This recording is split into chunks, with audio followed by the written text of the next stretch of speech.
La Belle au bois dormant par Charles Perrault.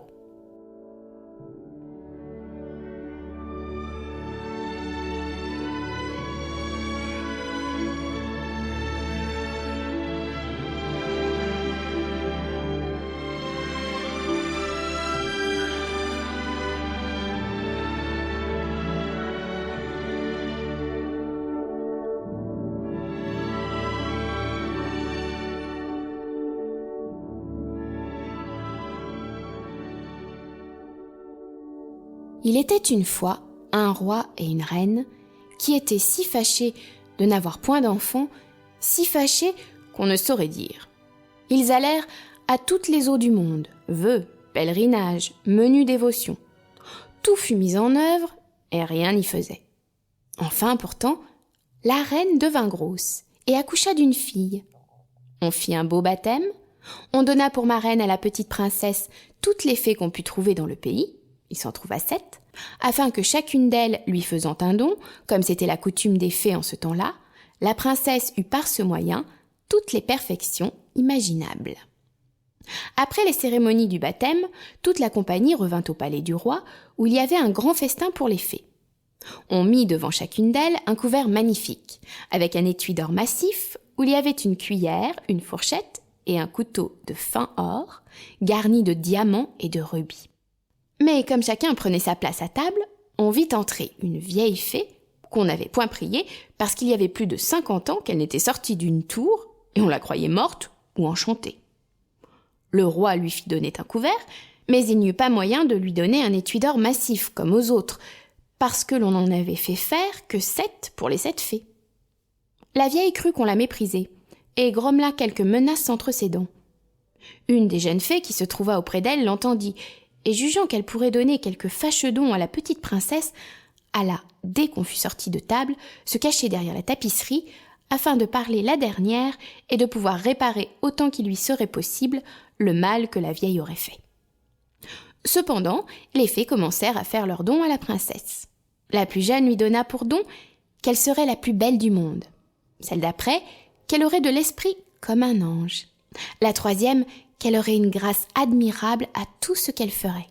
La quatrième, qu'elle danserait parfaitement bien. La cinquième, qu'elle chanterait comme un rossignol. Et la sixième, qu'elle jouerait de toutes sortes d'instruments à la perfection. Le rang de la vieille fée étant venu, elle dit en branlant la tête, encore plus de dépit que de vieillesse, que la princesse se percerait la main d'un fuseau et qu'elle en mourrait. Ce terrible don fit frémir toute la compagnie, et il n'y eut personne qui ne pleura. Dans ce moment, la jeune fée sortit de derrière la tapisserie et dit tout haut ces paroles. « Rassurez-vous, roi et reine, votre fille n'en mourra pas. Il est vrai que je n'ai pas assez de puissance pour défaire entièrement ce que mon ancienne a fait.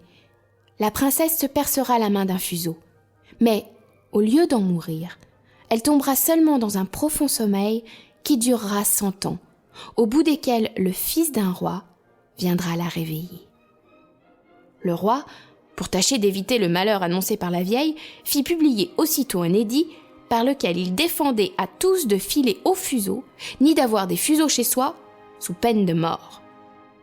Au bout de 15 ou 16 ans, le roi et la reine étant allés à une de leurs maisons de plaisance, il arriva que la jeune princesse, courant un jour dans le château et montant de chambre en chambre, alla jusqu'au haut d'un donjon dans un petit galetas où une bonne vieille était seule, à filer sa quenouille.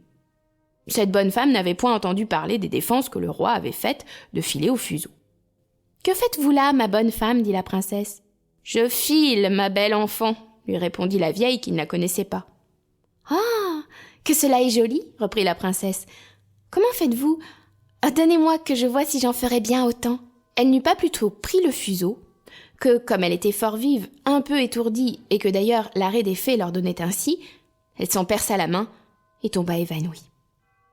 La bonne vieille, bien embarrassée, crie au secours. On vient de tous côtés, on jette de l'eau au visage de la princesse, on la délace, on lui frappe dans les mains, on lui frotte les tempes avec de l'eau de la reine de Hongrie. Mais rien ne la faisait revenir. Alors le roi, qui était monté au bruit, se souvint de la prédiction des fées, et jugeant bien qu'il fallait que cela arrivât, puisque les fées l'avaient dit, fit mettre la princesse dans le plus bel... Nous espérons que vous avez apprécié cet aperçu. Pour continuer à écouter ce livre audio sur Google Play Livres, utilisez le lien dans la description de la vidéo.